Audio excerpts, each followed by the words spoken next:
Good morning, Baruch Hashem. Let's continue the sugya that we started yesterday. As I mentioned to you yesterday, I'm going to say it again. It is a little bit of a complicated sugya. It's not the easiest of sugyas, but we're going to try to just go through as, at least the surface level, as much as we can to understand be'ikar, the kavana, the kivun, the direction that we're going to, our she'ifa, our goal, is really to understand two things, and that is number one, Mezonons Bread and pizza, which is hopefully going to be tomorrow's shir, Be'ezus Hashem. After we've understood the introduction, after we understand where everything comes from, we can then understand where Mezonons Bread comes from. Does it exist? And if it does exist, at what situation do I then have to wash? We're going to talk about that. We'll talk about pizza, Be'ezus Hashem.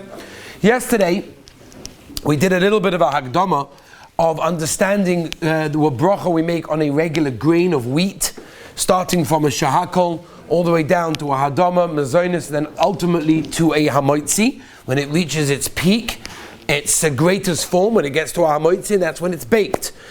We also said that there are certain times that we can remove it from its din of hamoitzi, even though it's a grain that's been ground up into a dough and baked in an oven, which should mean it's a hamoitzi, but we can take it out of the din hamoitzi by doing three things to it, which we were going to get into today.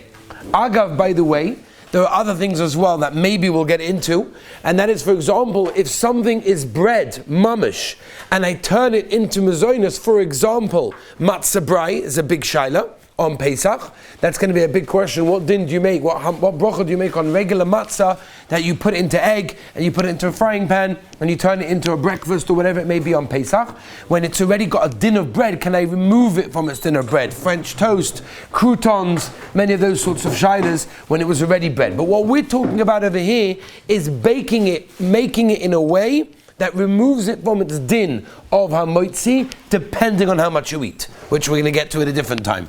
Because obviously that will affect everything. Because we said yesterday, if you remember, that midaraisa, there's no nafkamina between a piece of cake and a piece of challah. There's no nafkamina between a pretzel and a piece of bread.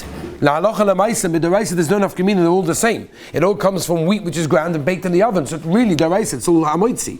So where did it turn into mezonos? It comes from the following three things.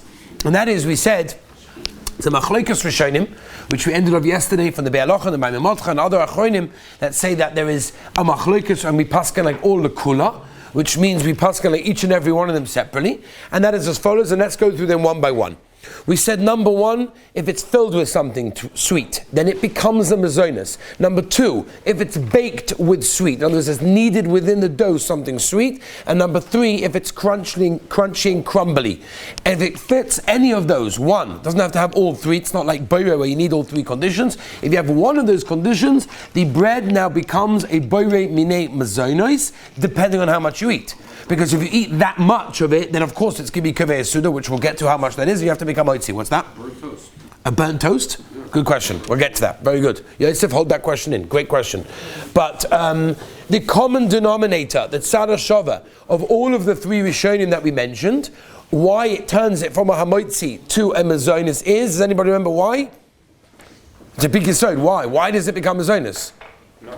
Because no one's kaveh suda, because nobody eats that much of it. When something is sweet, you don't eat that much. I don't know. Maybe you should make I'm not sure. I don't know what that means. No, not true? No, you can't be kaveh suda on sweet, sickly sweet stuff, dry, crumbly things.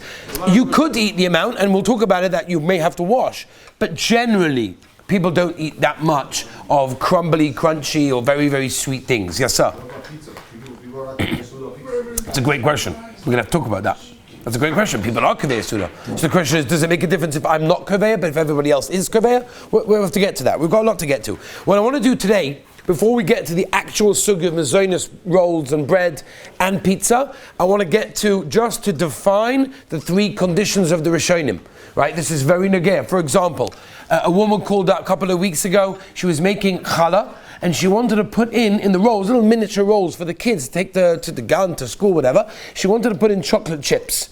It's geschmack. Makes the kid want to eat it. It's regular bread, normal, regular challah, as if you're making challah for Shabbos. And you sprinkle in a couple of chocolate chips inside, close it up, you bake it in the oven, it's geschmack. The child eats it, it's nice chocolate chips. It gets them to eat it. What bracha does that make? Okay, so that's what we're going to get into. Let's start number one. and that is if it's filled with something sweet. Condition number one of the Rishonim, Rabbeinu Hanan and the Rashba, if it's filled with something sweet, it becomes a boire minei mezonos. That's a very important thing. We're talking about regular challah, regular dough. The dough is not sweet, but you fill it with something sweet, it becomes a mezonos. So two conditions. Number one, it has to be baked together with the item that it's filled with. You can't open up a challah, fill it with some chocolate chips and eat it and say, well, it's filled with something sweet. It's now mezonos. It doesn't work that way. It has to be baked together with the sweet thing. That's number one. And number two, it doesn't necessarily have to be on the inside, it can also be on the top as well, which is why pizza might be okay theoretically, because it's on the top of the bread. It's not on the inside of the bread. It doesn't have to be a pocket mamish, even though the Lashon of the Rishonim is it's a pocket filled with something sweet, but it can also be on the top. So if you've got chocolate chips on the top, that might be okay. Now the general rule with these things are that it has to be a nice amount of sweetness that you can taste it. If you cannot taste it, that's not really be good enough. In fact, the Lashon of the Mogen Avram, which is also the Lashon of the Shulchan Aruch Harav in the Graz, the Balatanya, is that the miloi, the filling, must be the ikka. Agav, there's dough there. Agav, there's dough there. You know, again, think about it. You take a few chocolate chips and sprinkle it into your roll, how could you say that the ikka is the chocolate chips? Now, I have a kasha for the olam. When you go to the store, you buy a rogalach, right? You buy rogalach, you buy all these sorts of things, Danishes. Would you say that the ikka is the chocolate filling? Agav, there happens to be some dough over there. Agav, there's dough there. Is that what it is?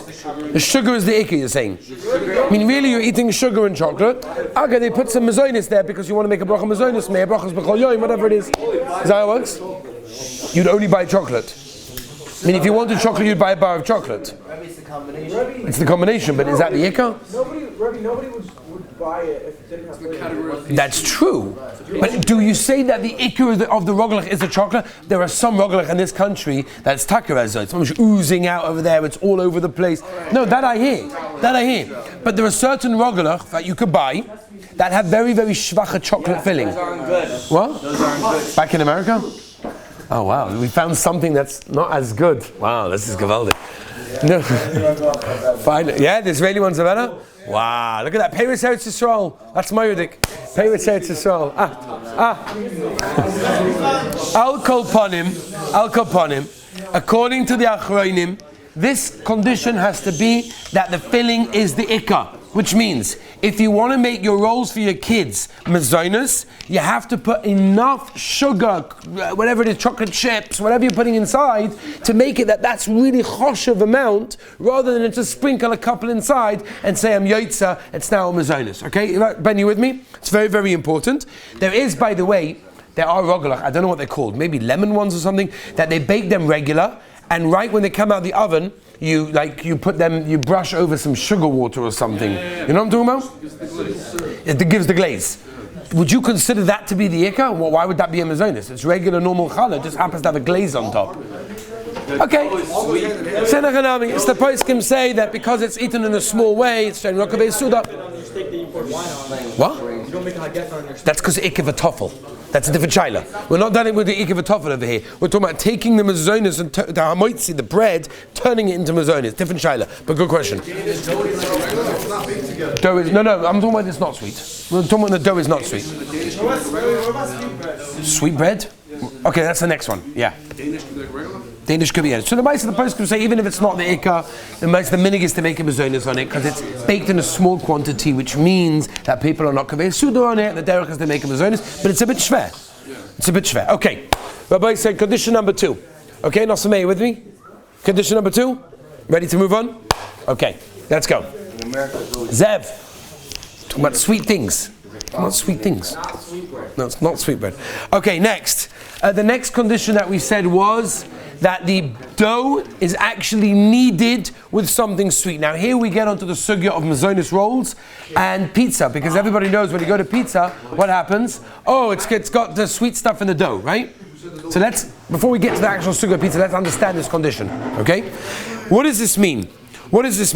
First of all, You know what, actually, I'll tell you what we're going to do. We're going to do the other way around, just because then we're going to be in the order of pizza and everything else. Let's go to the other condition, which is the Orach B'Shem Reb Hai, which means it's dry, crunchy, and crumbly. Something like that is considered to be a Mezonons. Why, says the Mishnah Berurah? Because you don't eat it. All you do is you just chew it. It's Yeveshim Ma'oid. The Aruch HaShulchan says it's very, very hard. We're talking about pretzels. We're talking about crackers. We're talking about hard cookies. All of these things are Mezonons. Most people don't even know why that. One second.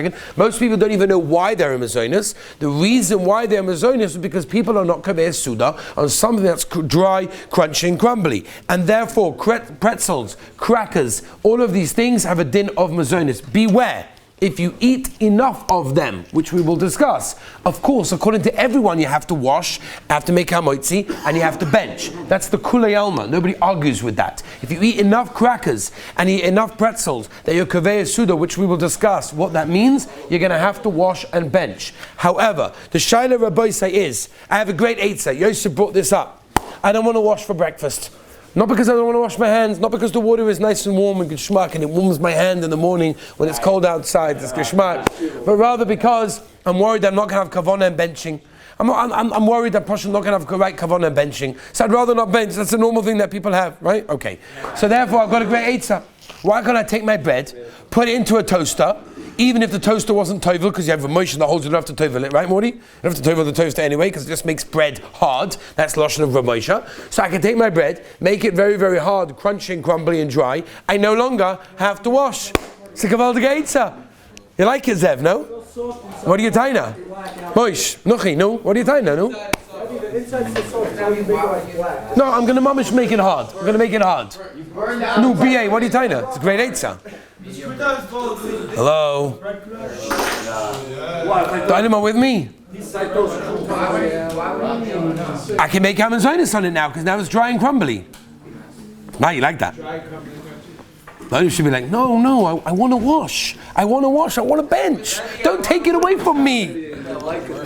The answer is absolutely not. Once something has a chalois of being a hamoitzi, which it did when it was bread, in order to take it out of the chalois of being a hamoitzi and turning it into Mezonons, you're going to have to either put it in water and boil it, or take it less than a kazayas, which we'll discuss maybe if we get to that sugya. That's all different sugya. But once it has a din of Mezonons, it's different. So when it comes to melba toast, I don't know what a melba toast is? Oh, very nice. Okay.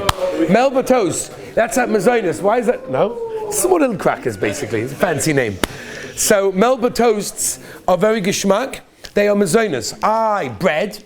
They just made it extra crunchy. Doesn't make a difference. It was made al daskin. If you look, by the way, in many of the achshem of the packages of these crackers, it actually says it's made with bread meyuchad dafka for this. Croutons, for example, would be another example. Croutons are regular bread that they cut into little strips or little cubes, and they either fry it or bake it, whatever it is, and therefore that's going to be a Mezonons, right? Again, without the shiloh, whether you have to make a Mezonons if it's in a soup, ik of a toffel. We're not learning semination base right now. It's not again. What? No. Yeah, the bread ones are Mezonons because they make it al daska. If you make it at home, that's a different shaila. No, if you make it at home, that could be a din of hamotzi because you took your bread and cut it up, which we're not going to go into now because you put it into water. That's going to be a problem. Oh, the regular croutons? No, they take bread, they just crisp it up in the oven. That's fine. You have to know. Rabbi said, what about matzah? What bracha do we make on regular, normal matzah, Rabbi Say? Regular, normal matzah. So 1 second. So the Yerushalmi says that on Pesach, since, says the Yerushalmi, all we have is matzah, Memela has to be a hamoitzi, because this is the bread for Pesach. As I state the Yerushalmi. Now, many of the poskim bring down, I'll bring the list in a moment, many of the poskim bring down that since it's the derech to be koveya suda on matzah, a person can eat matzah with tuna, with cheese, whatever it is, he can be koveya suda on matzah. Memela, since it's the derech to be koveya suda on matzah, he makes hamoitzi. As I paskin the marsham, the heilige marsham, the Knesset Gedola, the Eisharava Mebucha, the Tzitz Eliezer, the Shevet HaLevi, the Minchas Yitzchak. I will tell you, however, the Rav Vosner in Shevet HaLevi, in the first chelik of Shevet HaLevi, chelik Aleph Siman Reish Hey, brings down that really during the year you should not be making a hamoitzi on matzah. As I pass in Rav Vosner, you should not be making a hamoitzi, says Rav Vosner from Bnei Brak, you should not be making a hamoitzi on matzah. However, the minhag is to, But he writes, it's roi lahachme for a person not to make amoitzi matzah unless he's using it for lecha mishnah. As I used the psak la'alocha from Rav Vosna. Chacham Ovadia brings down in Yabia Oima that a Yiras Shamayim should really eat matzah within a Sudas pas. Because it's a suffix or brocher is, so Sfardim really, says Rav Ovadia, only to eat it within a Sudas pas. And Rabbi said, let's just end off with one last thing, and that's the last third condition, Rabbi said, and that is the condition of the dough that is kneaded with something sweet. And that's going to lead us to Mezonons rolls and pizza, because all of that have this sugar. And this is the Rambam. And the Rambam holds that if you knead within the dough something sweet, so then it's considered to be a sweet dough, and it's okay. But listen to the Lashon of the Shulchan Aruch. The Lashon, and this is going to be very negative, our Hakdama into Mezonons rolls, which we'll do tomorrow.